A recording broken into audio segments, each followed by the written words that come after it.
परमा एकादशी व्रत कथा। श्री युधिष्ठिर बोले कि हे जनार्दन, अब आप अधिक लौद मास की कृष्ण पक्ष की एकादशी का नाम तथा उसके व्रत की विधि बतलाइए। श्री कृष्ण बोले कि हे राजन, इस एकादशी का नाम परमा है। इसके व्रत से समस्त पाप क्षय होकर इस लोक में सुख तथा परलोक में मुक्ति मिलती है। इसका व्रत पूर्वोक्त विधि से करना चाहिए और भगवान विष्णु की धूप दीप नैवेद्य पुष्प आदि से पूजा करनी चाहिए। इस एकादशी के विषय की मनोहर कथा जो कि महर्षियों के साथ कौंपिल्य नगरी में हुई थी कहता हूँ, आप ध्यान पूर्वक श्रवण कीजिए। कौंपिल्य नगर में सुमेधा नाम का एक ब्राह्मण रहता था। उसकी स्त्री अत्यंत पवित्र तथा पतिव्रता थी। वह किसी पूर्व पाप के कारण अत्यंत दरिद्र थी। उसे भिक्षा मांगने पर भी नहीं मिलती थी। वह सदैव वस्त्रों से रहित होते हुए भी अपने पति की सेवा करती रहती थी। वह अतिथि को अन्न देकर स्वयं भूखी रह जाती थी और पति से कभी किसी वस्तु को नहीं कहती थी। जब सुमेधा ने अपनी स्त्री को अत्यंत दुर्बल देखा तो वह बोला, हे प्रिय, जब मैं धनवानों से धन मांगता हूँ तो वह मुझे नहीं देते। गृहस्थी केवल धन से चलती है। अब मैं क्या करूं? इसलिए यदि तुम्हारी राय हो तो मैं परदेश जाकर कुछ उद्योग करूं, क्योंकि विद्वानों ने उद्योग की प्रशंसा की है। इस पर उसकी स्त्री विनीत भाव से बोली कि हे प्राणनाथ, मैं आपकी आज्ञा की चेरी हूँ। पति अच्छा और बुरा जो कुछ भी कहे पत्नी को वही करना चाहिए। मनुष्य को पूर्व जन्म के कर्मों का फल मिलता है। सुमेरु पर्वत पर रहते हुए भी मनुष्य को बिना भाग्य के स्वर्ण नहीं मिलता है। पूर्व जन्म में जो मनुष्य विद्या और भूमि दान करते हैं उन्हें इस जन्म में विद्या और भूमि मिलती है। विधाता ने भाग्य में जो कुछ भी लिखा है वह टालने से नहीं टलता। यदि कोई मनुष्य दान नहीं करता तो भगवान उसे केवल अन्न ही देते हैं। इसलिए आपको इसी स्थान पर रहना चाहिए, क्योंकि मैं आपका वियोग नहीं सह सकती। पति बगैर स्त्री की संसार के माता पिता भाई ससुर तथा संबंधी निंदा करते हैं। इसलिए हे प्राणनाथ, आपको उसी स्थान पर रहना चाहिए। एक समय कौटिन्य मुनि उस जगह आए। उनको आते देखकर सुमेधा सहित स्त्री ने प्रणाम किया और बोले, हम आज धन्य हैं। आज हमारा जीवन आपके दर्शन से सफल हुआ। उन्होंने उसको आसन तथा भोजन दिया। भोजन देने के पश्चात पतिव्रता बोली कि हे मुनि, आप मुझे दरिद्रता का नाश करने की विधि बतलाइए। मैंने अपने पति को परदेश में धन कमाने से जाने को रोका है। मेरे भाग्य से आप आ गए हैं। मुझे पूर्ण निश्चय है कि अब मेरी दरिद्रता शीघ्र ही नष्ट होने वाली है। अतः आप हमारी दरिद्रता नष्ट करने के लिए किसी व्रत को बतलाइए। इस पर कौटिन्य मुनि बोले कि मलमास की कृष्ण पक्ष की परमा एकादशी के व्रत से समस्त पाप दुख और दरिद्रता आदि क्षय हो जाते हैं। जो मनुष्य इस व्रत को करता है वह धनवान हो जाता है। इस व्रत में नाच गान आदि सहित रात्रि जागरण करना चाहिए। कुबेर को महादेव जी ने इसी व्रत के करने से धनाध्यक्ष बना दिया था। इसी व्रत के प्रभाव से सत्यवादी राजा हरिश्चंद्र को पुत्र स्त्री और राज्य प्राप्त हुआ था। उस मुनि ने उसको एकादशी के व्रत की समस्त विधि कह सुनाई। वह मुनि फिर बोले कि हे ब्रह्माणी, पंचरात्रि व्रत इससे भी अधिक उत्तम है। परमा एकादशी के दिन प्रातः काल नित्य कर्म से निवृत्त विधि पूर्वक पंचरात्रि व्रत आरंभ करना चाहिए। जो मनुष्य 5 दिन तक निर्जल व्रत करते हैं वे अपने माता पिता और स्त्री सहित स्वर्ग लोक को जाते हैं। जो 5 दिन तक संध्या को भोजन करते हैं वे स्वर्ग को जाते हैं। जो मनुष्य स्नान करके 5 दिन तक ब्राह्मणों को भोजन कराते हैं उन्हें समस्त संसार के भोजन कराने का फल मिलता है।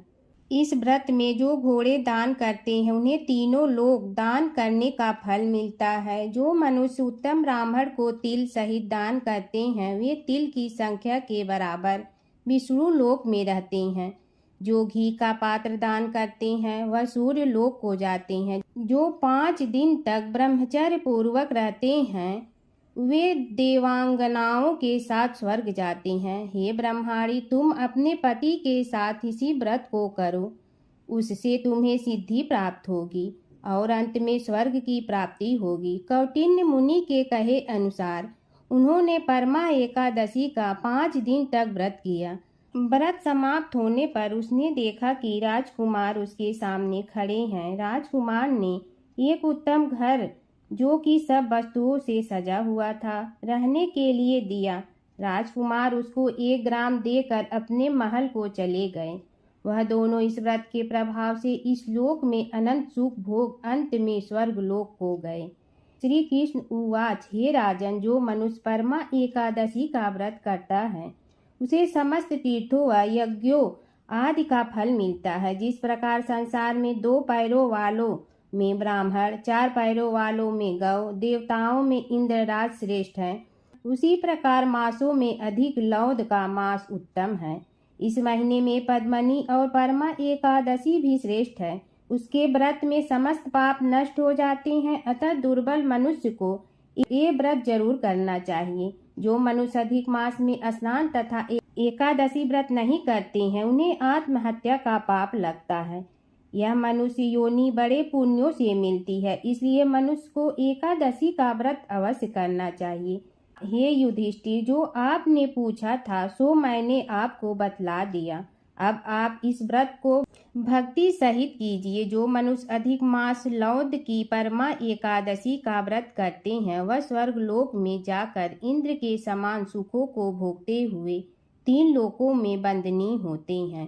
बोलो विष्णु भगवान की जय। 11 माता की कहानी।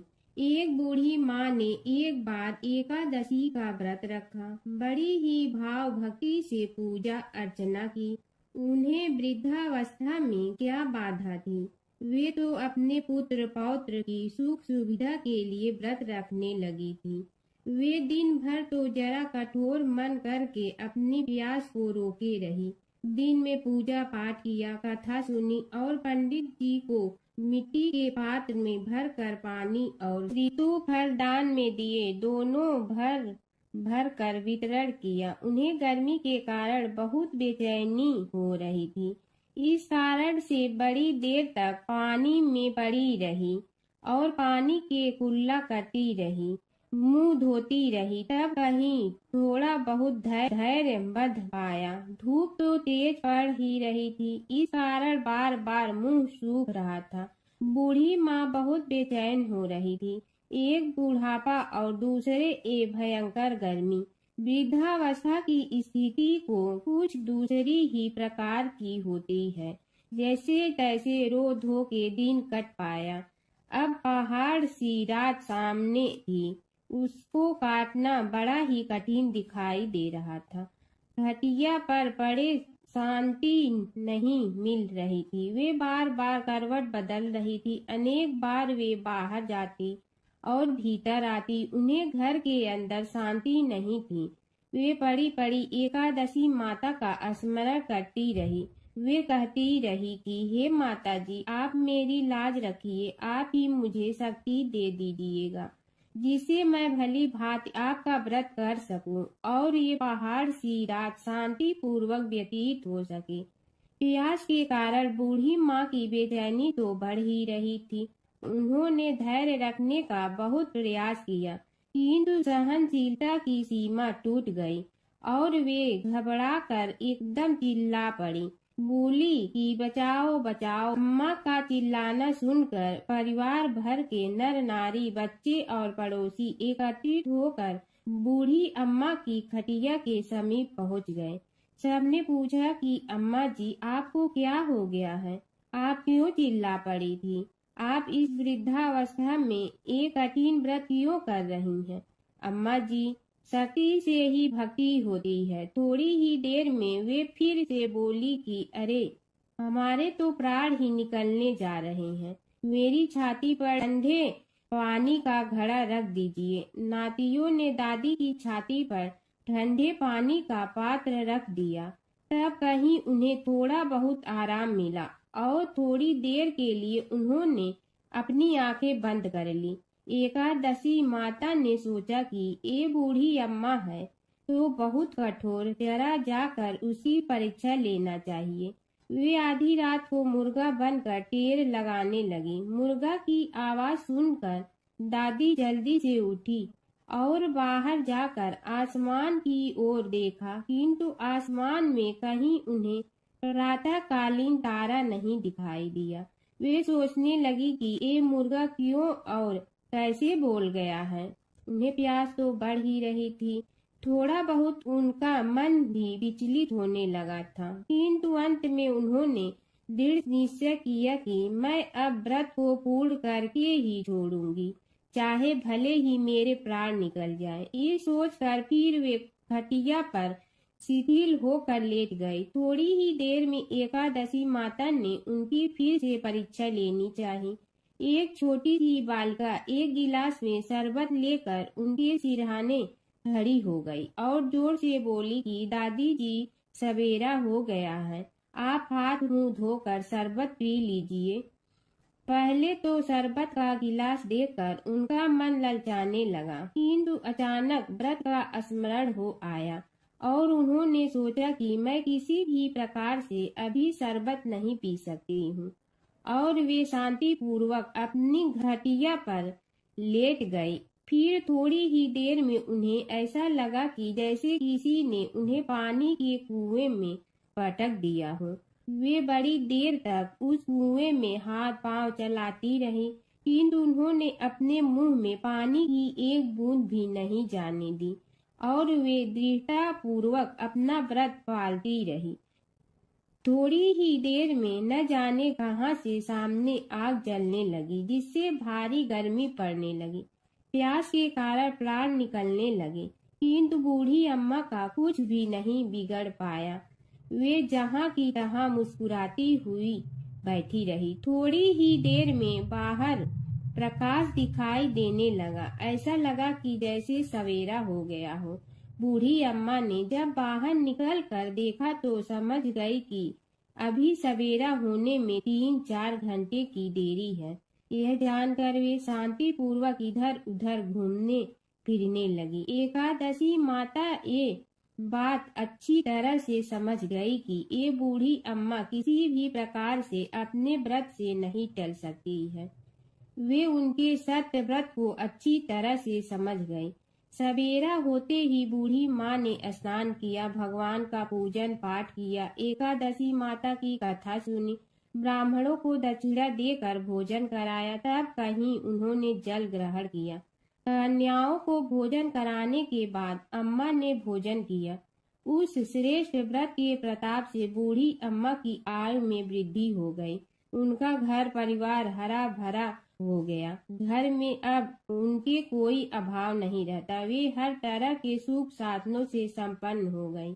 नाती नतीनों से उनका घर भर गया और वे उसी दिन से 12 महीने की एकादशी का व्रत करने लगी। एकादशी माता के व्रत के प्रताप से इस संसार में हर प्रकार के सुख भोग कर अंत में वैकुंठ धाम को चली गई। ऐसा है तुरंत फल देने वाला एकादशी माता का व्रत। भगवान विष्णु और नारद की कथा। एक बार नारद मुनि जी ने भगवान विष्णु जी से पूछा, हे भगवान, आपका इस समय सबसे प्रिय भक्त कौन है? अब विष्णु तो भगवान हैं, सो झट से समझ गए अपने भक्त नारद मुनि की बात और मुस्कुरा कर बोले, मेरा सबसे प्रिय भक्त उस गांव का एक किसान है। यह सुनकर नारद मुनि जी थोड़ा निराश हुए और फिर से एक प्रश्न किया, हे भगवान, आपका बड़ा भक्त तो मैं हूँ, तो फिर सबसे प्रिय क्यों नहीं? भगवान विष्णु जी ने नारद मुनि जी से कहा, इसका जवाब तो तुम खुद ही दोगे। जाओ, एक दिन उसके घर रहो और फिर सारी बात मुझे बताना। नारद मुनि जी सुबह सवेरे मुंह अंधेरे उस किसान के घर पहुंच गए। देखा अभी अभी किसान जगा है और उसने अब सबसे पहले अपने जानवरों को चारा देता, फिर मुंह धोता, दैनिक कार्यों से निवृत्त होता, जल्दी जल्दी भगवान का नाम लिया, रूखी सूखी रोटी खाकर जल्दी जल्दी अपने खेतों पर चला गया। सारा दिन खेतों में काम किया और शाम को वापस घर आया। जानवरों को अपनी जगह बांधा, उन्हें चारा पानी डाला, हाथ धोया, मुंह धोया, फिर थोड़ी देर भगवान का नाम लिया, फिर परिवार के संग बैठकर खाना खाया और कुछ बातें की और फिर से सो गया।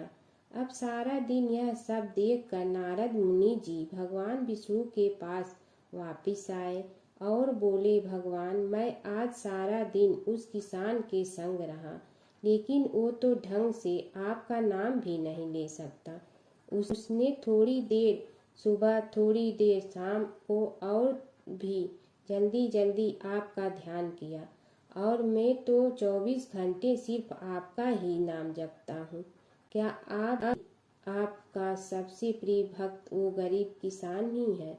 भगवान विष्णु जी ने नारद की बात सुनकर कहा, अब इसका जवाब भी तुम मुझे खुद ही देना। और भगवान विष्णु जी ने एक कलश अमृत से भरा नारद मुनि को थमाया और बोले, इस कलश को लेकर तुम तीनों लोकों की परिक्रमा करके आओ, लेकिन ध्यान रहे अगर एक बूंद भी अमृत नीचे गिरा तो तुम्हारी सारी भक्ति और पुण्य नष्ट हो जाएगी। नारद मुनि तीनों लोकों की परिक्रमा करके जब भगवान विष्णु के पास वापस आए तो खुश होकर बोले, भगवान, मैंने एक बूंद भी अमृत नीचे नहीं गिरने दिया। विष्णु भगवान ने पूछा, और इस दौरान तुमने मेरा नाम कितना बार लिया, मेरा स्मरण कितनी बार किया? तो नारद बोले, अरे भगवान जी, मेरा तो सारा ध्यान इस अमृत पर था, फिर आपका ध्यान कैसे करता? भगवान विष्णु ने कहा, हे नारद, देखो उस किसान को, वो अपना कर्म करते हुए भी नियमित रूप से मेरा स्मरण करता है, क्योंकि जो अपना कर्म करते हुए भी मेरा जाप करे वो ही मेरा सबसे प्रिय भक्त है। तुम तो सारे दिन खाली बैठे ही जप करते हो, और जब तुम्हें कर्म दिया तो मेरे लिए तुम्हारे पास समय ही नहीं था। तो नारद मुनि सब समझ गए और भगवान के चरण पकड़ कर बोले, हे भगवान, आपने मेरा अहंकार तोड़ दिया, आप धन्य हैं। प्राचीन काल की बात है। एक नगर में धर्मपाल नाम का एक निर्धन किंतु अत्यंत धर्मनिष्ठ व्यक्ति रहता था। वह न तो अधिक पूजा पाठ जानता था और न ही उसके पास धन था, परंतु उसके हृदय में भगवान विष्णु के प्रति अपार श्रद्धा थी। प्रतिदिन प्रातः स्नान कर भगवान विष्णु का स्मरण करता और तुलसी दल अर्पित करता, तब भी वह हरि नाम का जाप करता रहता। एक दिन किसी कारणवश वह पूजा न कर सका, मन में ग्लानि हुई और रात को उसने भगवान विष्णु से क्षमा याचना की। उसी रात उसे स्वप्न में विष्णु ने दर्शन दिए और कहा, हे भक्त, जो भी व्यक्ति श्रद्धा से मेरा स्मरण करता है, मैं उसके सभी पाप हर लेता हूँ। भक्ति में विधि नहीं, भाव प्रधान होता है। कुछ समय बाद धर्मपाल के जीवन की सभी कठिनाइयाँ दूर हो गई। उसके घर में सुख, शांति और समृद्धि आ गई। अंत समय में उसे वैकुंठ लोक की प्राप्ति हुई। विष्णु भगवान की कथा। एक नगर में एक सेठ व एक सेठानी रहते थे, और सेठानी रोज विष्णु भगवान की पूजा करती थी।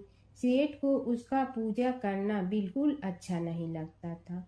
इसी वजह से एक दिन सेठ ने सेठानी को घर से निकाल दिया। घर से निकलने पर वह जंगल की ओर गई तो देखा 4 आदमी मिट्टी खोदने का काम कर रहे थे। उसने कहा कि मुझे नौकरी पर रख लो।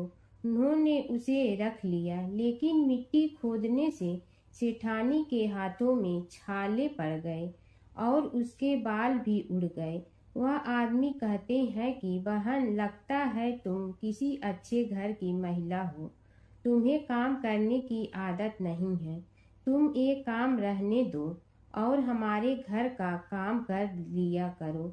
वह चारों आदमी उसे अपने साथ घर ले गए और वह 4 मुट्ठी अनाज लाते और सभी बांट कर खा लेते। एक दिन सेठानी ने कहा कि कल से 8 मुट्ठी अनाज लाना। अगले दिन वह 8 मुट्ठी अनाज लाए और सेठानी पड़ोसन से आग मांग लाई।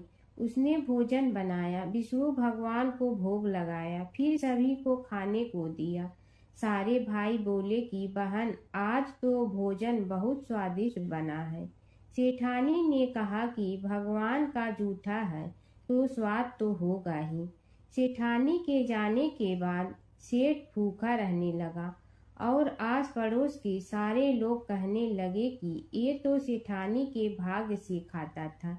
एक दिन सेठ अपनी सेठानी को ढूंढने चल पड़ा।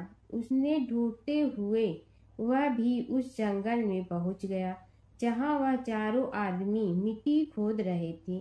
सेठ ने उन्हें देखा तो कहा कि भाई, मुझे भी काम पर रख लो। उन आदमियों ने उसे काम पर रख लिया, लेकिन मिट्टी खोदने से उसके भी हाथों में छाले पड़ गए और बाल उड़ने लगे। उसकी यह हालत देख चारों बोले कि तुम्हें काम की आदत नहीं है, तुम हमारे साथ चलो और हमारे घर में रह लो। सेठ उन चारों आदमियों के साथ उनके घर चला गया और जाते ही उसने सेठानी को पहचान लिया, लेकिन सेठानी घूंघट में थी तो सेठ को देख नहीं पाई। सेठानी ने सभी के लिए भोजन तैयार किया और हर रोज की भांति विष्णु भगवान को भोग लगाया। उसने उन चारों भाइयों को भोजन परोस दिया, लेकिन जैसे ही वह सेठ को भोजन देने लगी तो विष्णु भगवान ने उसका हाथ पकड़ लिया। भाई बोले कि बहन, ये तुम क्या कर रही हो? वह बोली, मैं कुछ नहीं कर रही हूँ, मेरा हाथ तो विष्णु भगवान ने पकड़ लिया है। भाई बोले, हमें भी विष्णु भगवान के दर्शन कराओ। उसने भगवान से प्रार्थना की तो विष्णु जी प्रकट हो गए। सभी ने दर्शन किए। सेठ ने सेठानी से क्षमा मांगी और सेठानी को साथ चलने को कहा। भाइयों ने अपनी बहन को बहुत सा धन देकर विदा किया। जब सेठानी के साथ सेठ भी भगवान विष्णु की पूजा करने लगा और उनके परिणाम से उनका घर अन्न धन से भर गया। समय की बात है कि विष्णु भगवान का विवाह लक्ष्मी जी के साथ निश्चित हो गया। विवाह की तैयारी होने लगी। सभी देवताओं को निमंत्रण भेजे गए, परंतु गणेश जी को निमंत्रण नहीं दिया। कारण जो भी रहा हो, अब भगवान विष्णु की बारात जाने का समय आ गया। सभी देवता अपनी पत्नियों के साथ विवाह समारोह में आए। उन सब ने देखा कि गणेश जी कहीं दिखाई नहीं दे रहे हैं। तब वे आपस में चर्चा करने लगे कि क्या गणेश जी को कोई न्योता नहीं दिया है या स्वयं गणेश जी ही नहीं आए हैं। सभी को इस बात पर आश्चर्य होने लगा। तभी सब ने विचार किया कि विष्णु भगवान से ही इसका कारण पूछा जाए। विष्णु भगवान से पूछने पर उन्होंने कहा कि हमने गणेश जी के पिता भोलेनाथ महादेव को न्योता भेजा है। यदि गणेश जी अपने पिता के साथ आना चाहते हैं तो आ जाते, अलग से न्योता देने की कोई आवश्यकता भी नहीं थी। दूसरी बात यह है कि उनको 1.25 मन मूंग, 1.25 मन चावल, 1.25 मन घी और 1.25 मन लड्डू का भोजन दिन भर में चाहिए। यदि गणेश जी नहीं आएंगे तो कोई बात नहीं, दूसरे के घर जाकर इतना सारा खाना पीना अच्छा भी नहीं लगता। इतनी वार्ता कर ही रहे थे कि किसी एक ने सुझाव दिया, यदि गणेश जी आ भी जाए तो उनके द्वारपाल बनाकर बैठा देंगे कि आप घर की याद रखना। आप तो चूहे पर बैठकर धीरे धीरे चलोगे तो बारात से बहुत पीछे रह जाओगे। यह सुझाव भी सबको पसंद आ गया तो विष्णु भगवान ने भी अपनी सहमति दे दी। होना क्या था कि इतने में गणेश जी वहां आ पहुंचे और उन्हें समझा बुझाकर घर की रखवाली करने बैठा दिया गया। बारात चल रही थी, तब नारद जी ने देखा कि गणेश जी तो दरवाजे पर ही बैठे हुए हैं, तो वे गणेश जी के पास गए और रुकने का कारण पूछा। गणेश जी कहने लगे कि विष्णु भगवान ने मेरा बहुत अपमान किया है, नारद जी ने कहने लगे कि अपनी मूसक देना को आगे भेज दे तो वह रास्ता खोद देगी, जिससे उनके वाहन धरती में धंस जाएंगे। तब आपको सम्मान पूर्वक बुलाना पड़ेगा। अब तो गणेश जी ने अपनी मूसक सेना जल्दी से आगे भेज दी और सेना ने जमीन पोली कर दी। जब बारात वहां से निकली तो रथों के पहिए धरती में धंस गए। लाख कोशिश करे परंतु पहिए नहीं निकले। सभी ने अपने अपने उपाय किए परंतु पहिए तो नहीं निकले, बल्कि जगह जगह से टूट गए। किसी की समझ में नहीं आ रहा था कि अब क्या किया जाए।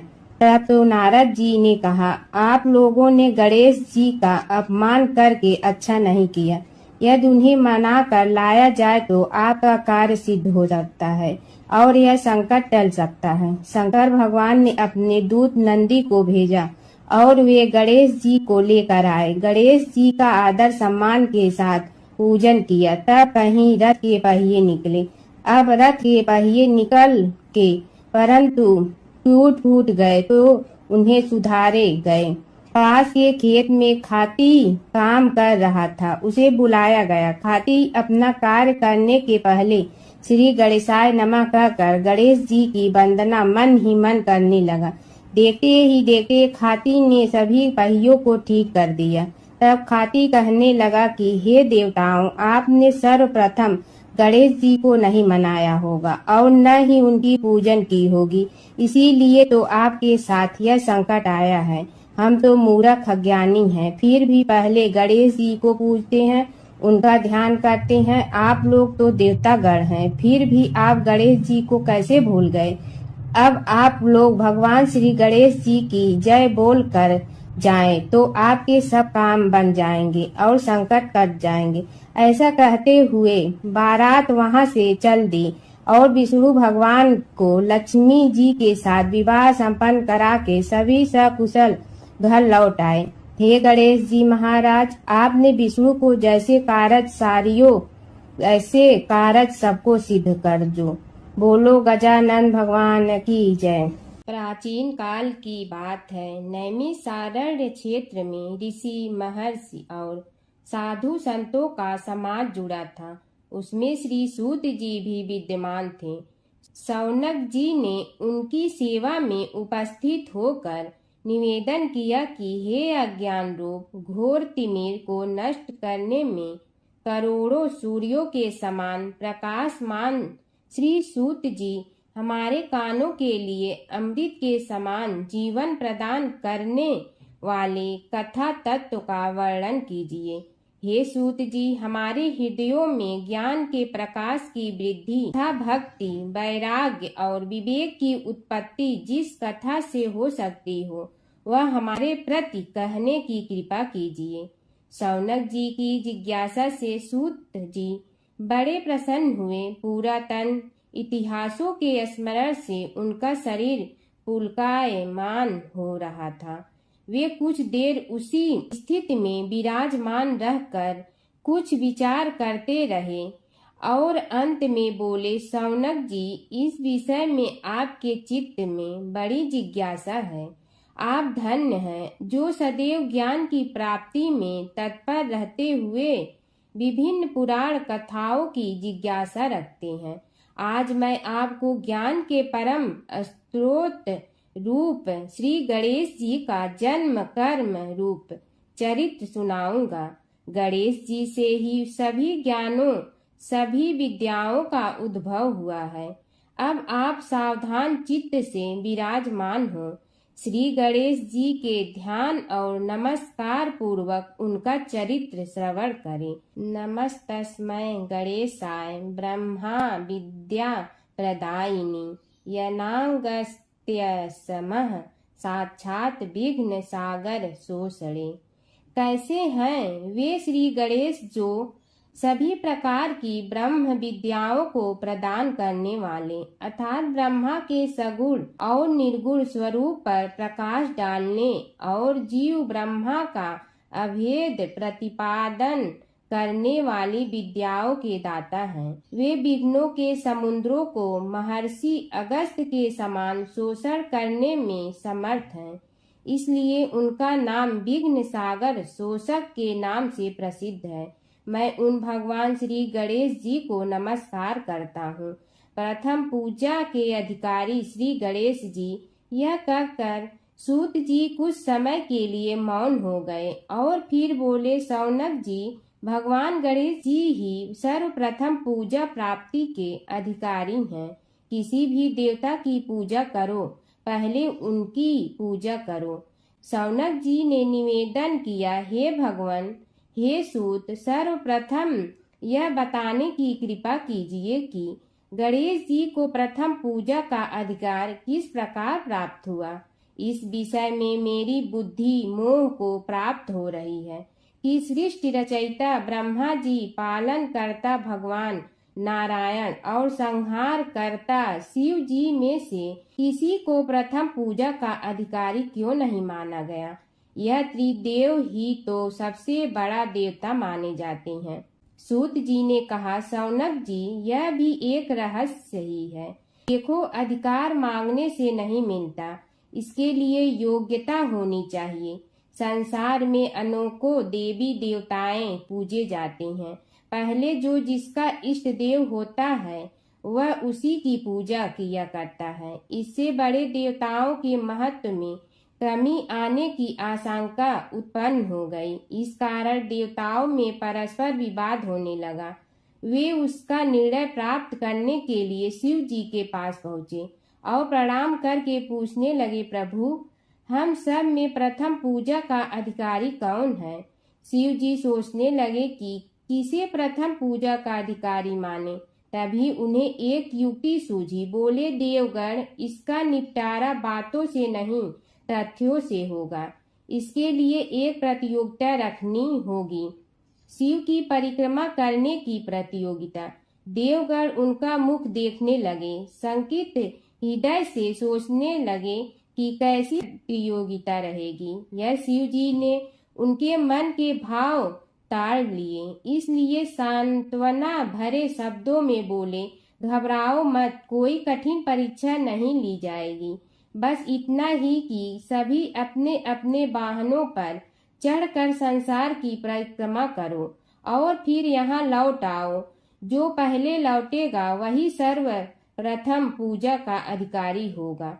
अब क्या देर थी, सभी अपने अपने वाहन पर चढ़कर दौड़ पड़े। किसी का वाहन गजराज था तो किसी का सिंह, किसी का भैंसा तो किसी का मृग, किसी का हंस तो किसी का उल्लू, किसी का अश्व तो किसी का श्वान। अभिप्राय यह है कि वाहनों को विविधता के दर्शन उस समय जितने भले प्रकार से हो सकते थे उतने अन्य समय में नहीं। सबसे गया बीता वाहन गणेश जी का था मूषक, उससे चूहा भी कहते हैं। ऐसे वाहन के बल भरोसे इस प्रतियोगिता में सफल होना तो क्या, सम्मिलित होना भी हास्यास्पद है। गणेश जी ने सोचा, छोड़ो, क्या होगा प्रतियोगिता में भाग लेने से, हम तो यहाँ बैठे रह कर ही तमाशा देखेंगे। वे बहुत देर तक विचार करते रहे। अंत में उन्हें एक युक्ति सूझी। शिव जी स्वयं ही जगदाता हैं, यह संसार उन्हीं का प्रतिबिंब है, तब क्यों न इन्हीं की परिक्रमा कर ली जाए। इनकी परिक्रमा करने से ही संसार की परिक्रमा हो जाएगी। ऐसा निश्चय कर उन्होंने मूषक पर चढ़कर शिव जी की परिक्रमा की और उनके समक्ष जा पहुँचे। शिव जी ने कहा, तुमने परिक्रमा पूर्ण कर ली। उन्होंने उत्तर दिया, जी हाँ। शिव जी सोचने लगे कि इसे तो यहीं घूमते हुए देखा, फिर परिक्रमा कैसे कराया। देवताओं का परिक्रमा करके लौटना आरंभ हुआ और उन्होंने गणेश जी को वहां बैठे देखा तो माथा ठनक गया। फिर भी साहस करके बोले, अरे तुम विश्व की परिक्रमा के लिए नहीं गए। गणेश जी ने कहा, अरे मैं कब का यहाँ आ गया। देवता बोले, तुम्हें तो कहीं भी नहीं देखा। गणेश जी ने उत्तर दिया, देखते कहाँ से, समस्त संसार शिव जी में विद्यमान है। इनकी परिक्रमा करने से ही संसार की परिक्रमा पूर्ण हो गई। सूत जी बोले, शौनक, इस प्रकार गणेश जी ने अपनी बुद्धि के बल पर ही विजय प्राप्त कर ली। उनका कथन सत्य था, इसलिए कोई विरोध करता भी तो कैसे। बस उसी दिन से गणेश जी की प्रथम पूजा होने लगी। जमुना की कहानी। प्राचीन समय में एक गांव था जिसमें दो बहनें रहा करती थी। एक बहन का नाम गंगा था तो दूसरी बहन का नाम जमुना था। एक बार दोनों बहनें एक साहूकार के खेत से गुजर रही थी तो जमुना ने 13 दाने जौ के तोड़ लिए, जिसे देख गंगा बोली कि तुझे तो ग्रहण लग गया, तूने चोरी की है। इस पर जमुना बोली कि अब मेरा ग्रहण कैसे धुलेगा। गंगा ने कहा कि तुझे 12 साल तक साहूकार के यहाँ नौकरी करनी पड़ेगी, तभी तेरा पाप धुलेगा और ग्रहण से मुक्ति मिलेगी। जमुना साहूकार के यहाँ नौकरी के लिए जाती है और अपने लिए काम मांगती है। साहूकार उसे काम पर रख लेता है, लेकिन काम करने से पहले जमुना उसे कहती है कि मैं सारे काम करूंगी लेकिन 4 काम नहीं करूंगी। जूठे बर्तन नहीं मांजूंगी, झाड़ू नहीं लगाऊंगी, बिस्तर नहीं बिछाऊंगी और दिया नहीं जलाऊंगी। 12 साल के बाद कुंभ का मेला लगा तो साहूकारनी भी कुंभ नहाने जाने लगी। जमुना ने उसे जाते देख कहा कि कुंभ के मेले में मेरी बहन गंगा मिलेगी तो उसे यह सोने का टक्का दे देना, इससे वह अपने हाथों में सुंदर चूड़ियां पहन लेगी। साहूकारनी ने कुंभ के मेले में गंगा को वह सोने का टका दे दिया। गंगा ने उनसे वह टका लेते हुए कहा कि मेरी बहन को कहना कि उसके 12 वर्ष पूरे हो गए हैं, अब वह वहां वापिस आ जा।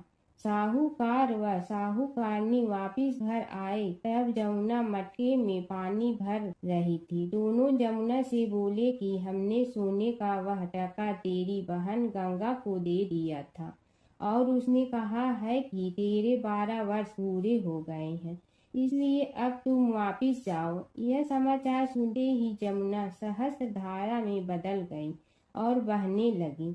जमुना जी का यह रूप देखकर साहूकार और साहूकारनी परेशान हो गई थी। हमारे घर में जमुना माता ने काम किया, हमें तो अब ग्रहण लग गया है, हम यह ग्रहण कैसे उतारेंगे। जमुना भागकर गंगा माता के पास चली गई। गंगा ने जमुना से पूछा कि तुम साहूकारनी से कुछ कहकर आई हो या ऐसे ही बिना बताए आ गई। तब जमुना बोली कि मैं तो कुछ भी बताकर नहीं आई हूँ। गंगा ने कहा कि जा उन्हें धीरज दे आ, नहीं तो उन्हें जीवन भर असंतोष ही रहेगा। गंगा के कहने पर जमुना माता ने साहूकारनी को सपने में दर्शन दिए और कहा कि तुम दोनों उल्टे माथे क्यों पड़े हो, जाओ उठकर खाओ पियो। तब दोनों बोले कि हम कैसे उठें, हमें तो ग्रहण लगा है, क्योंकि हमने उल्टे सीधे और पता नहीं कितने नीच कार्य आपसे कराए हैं।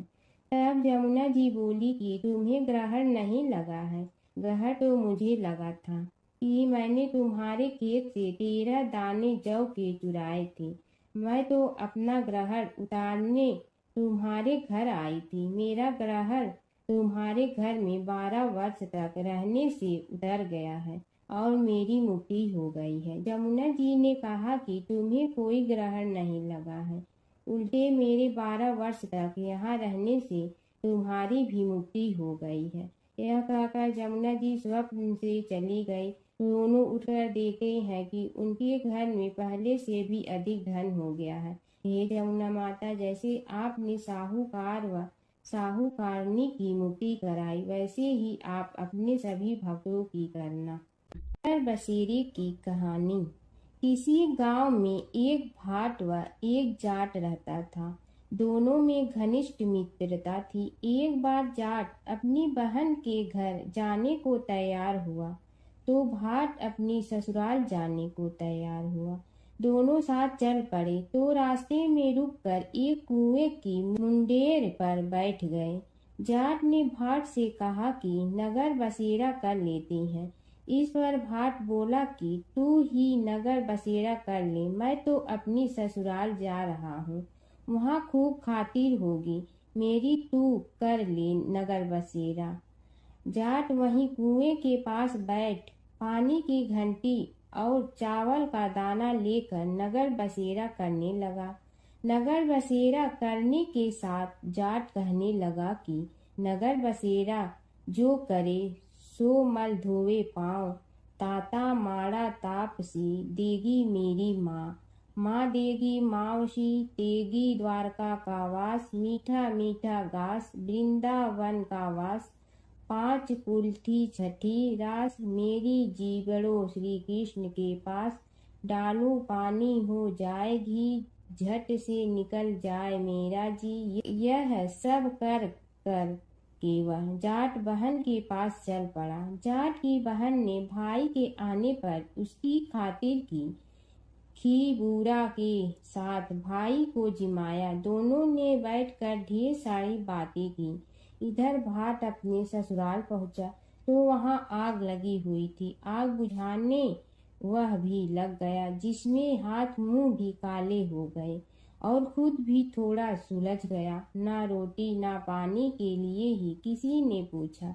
एक पड़ोसन आई तो उसने भाट की सास को कहा कि जमाई आया है, जरा उस आओ भगत कर लो। बुढ़िया बोली कि सब कुछ तो जल गया है, अब कहाँ से आओ भगत करूं। तब पड़ोसन ने ही भाट को एक रोटी के साथ छाछ दी। उसने वही खाकर गुजारा किया। शाम को दोनों फिर घर की ओर चल पड़े और रास्ते में मिल गए और एक दूसरे का हाल पूछा। भाट बोला कि मेरी ससुराल में तो आग लगी हुई थी, आग बुझाते मैं खुद काला हो गया हूँ, ना रोटी मिली ना पानी। जाट बोला कि मेरी तो बहुत खातिर हुई। फिर बोला कि मैंने कहा था ना कि नगर बसेरा कर ले, अब कर ले, लेकिन भाट ने फिर मना कर दिया। कहने लगा कि चाहे रोटी दे या न दे, तेरी तो माँ है, दही चूरमा का पेड़ा धरा पाएगा। भाट ने फिर नगर बसेरा नहीं किया, जाट ने कर लिया। नगर बसेरा जो करे सो मल धोए पाँव, ताता माड़ा तापसी देगी मेरी माँ, माँ देगी मावशी देगी द्वारका का वास, मीठा मीठा घास वृंदावन का वास, 5 कुल्ठी छठी रास मेरा जीवड़ो श्री कृष्ण के पास, डालू पानी हो जाए घी झट से निकल जाए मेरा जी। करके वह चल पड़ा। घर पहुँचते ही जाट की मावशी ने बहुत लाड प्यार किया। उधर भाट घर गया तो उसकी भैंस खो गई थी। बाप एक लाठी रखे तो दूसरी उठाए और कहने लगा कि ससुराल गया तो आग लगा दी, अब यहाँ आया तो भैंस खो दी। बाप ने कहा कि पहले भैंस लेकर आ, तभी रोटी पानी मिलेगा। सारा दिन भाट भैंस ढूंढता रहा, लेकिन उसे भैंस नहीं मिली। जाट और भाट की मुलाकात फिर से बाजार में हो गई। जाट ने भाट के हाल चाल पूछे तो भाट बोला कि आते ही भैंस खो गई, बस उसी दिन से भैंस ढूंढ रहा हूँ। रोटियां का तो पूछो ही मत। जाट ने कहा कि मैंने तो पहले ही कहा था कि नगर बसेरा कर ले। जाट की बात सुनकर भाट बोला कि तेरे नगर बसेरे में इतनी ताकत है तो चल अब कर लेते हैं। दोनों ने बैठकर नगर बसेरा किया। नगर बसेरा जो करे सो मल धोवे पाँव, ताता माड़ा तापसी देगी मेरी माँ, माँ देगी मावशी देगी द्वारका का वास, मीठा मीठा घास वृंदावन का वास, 5 कुल्ठी छठी रास मेरा जीवड़ो श्री कृष्ण के पास, डालू पानी हो जाए घी झट से निकल जाए मेरा जी। दोनों के नगर बसेरा करने पर भाट जैसे ही आगे बढ़ा तो उसकी खोई भैंस मिल गई, जिसे लेकर घर पहुंचा। घर पहुंचते ही माँ ने कहा कि लड़के को आते ही घर से निकाल दिया, सारे दिन से ये भूखा प्यासा भटक रहा है। यह कहकर उसकी माँ ने उसको खूब खिलाया पिलाया। इस घटना के बाद सारे नगर में ढिंढोरा पिटवा गया कि कब कोई अपने पीहर या सास आते जाते नगर बसेरा करें। जैसे भाट को नगर बसेरा करने का फल मिला, वैसे ही हर किसी को मिले। हर व्रत कथा के साथ पढ़ी और सुनी जाने वाली लपसी तपसी की यह कहानी। एक लपसी था, एक तपसी था। तपसी हमेशा भगवान की तपस्या में लीन रहता था। लपसी रोजाना सवा सेर की लपसी बनाकर भगवान का भोग लगाकर जीम लेता था। एक दिन दोनों लड़ने लगे। तपसी बोला, मैं रोज़ भगवान की तपस्या करता हूँ, इसलिए मैं बड़ा हूँ। लपसी बोला, मैं रोज़ भगवान को सवा सेर लपसी का भोग लगाता हूँ, इसलिए मैं बड़ा हूँ। नारद जी वहाँ से गुजर रहे थे। दोनों को लड़ता देखकर उनसे पूछा कि तुम क्यों लड़ रहे हो। तपसी ने खुद के बड़ा होने का कारण बताया और लपसी ने अपना कारण बताया। नारद जी बोले, तुम्हारा फैसला मैं करूँगा। दूसरे दिन लपसी और तपसी नहाकर अपनी रोज की भक्ति करने आए तो नारद जी ने छुपकर 1.25 करोड़ की एक एक अंगूठी उन दोनों के आगे रख दी। तपसी की नज़र उस अंगूठी पर पड़ी जो उसने चुपचाप अंगूठी उठाकर अपने नीचे दबा ली। तब लपसी की नज़र अंगूठी पर पड़ी, लेकिन उसने ध्यान नहीं दिया। भगवान को भोग लगाकर लपसी खाना खाने लगा। नारद जी सामने आए तो दोनों ने पूछा कि कौन बड़ा, तो नारद जी ने तपसी से खड़ा होने को कहा। वो खड़ा हुआ तो उसने नीचे दबी अंगूठी दिखाई पड़ी। नारद जी ने लपसी से कहा, तपस्या करने के बाद भी तुम्हारी चोरी करने की आदत नहीं गई, इसलिए लपसी बड़ा है और तुम्हें तुम्हारी तपस्या का कोई फल भी नहीं मिलेगा। तपसी शर्मिंदा होकर माफ़ी मांगने लगा। उसने नारद जी से पूछा, मुझे मेरी तपस्या का फल कैसे मिलेगा। नारद जी ने कहा, यदि कोई गाय और कुत्ते की रोटी नहीं बनाएगा तो फल तुम्हें मिलेगा। यदि कोई ब्राह्मण को भोजन करवा कर दक्षिणा नहीं देगा तो फल तुम्हें मिलेगा। यदि कोई साड़ी के साथ ब्लाउज नहीं देगा तो फल तुझे मिलेगा। यदि कोई दिए से दिया जलाएगा तो फल तुम्हें मिलेगा। यदि कोई सारी कहानी सुने लेकिन तुम्हारी कहानी नहीं सुने तो फल तुझे मिलेगा। उसी दिन से हर व्रत कथा कहानी के साथ लपसी तपसी की कहानी भी सुनी और कही जाती है।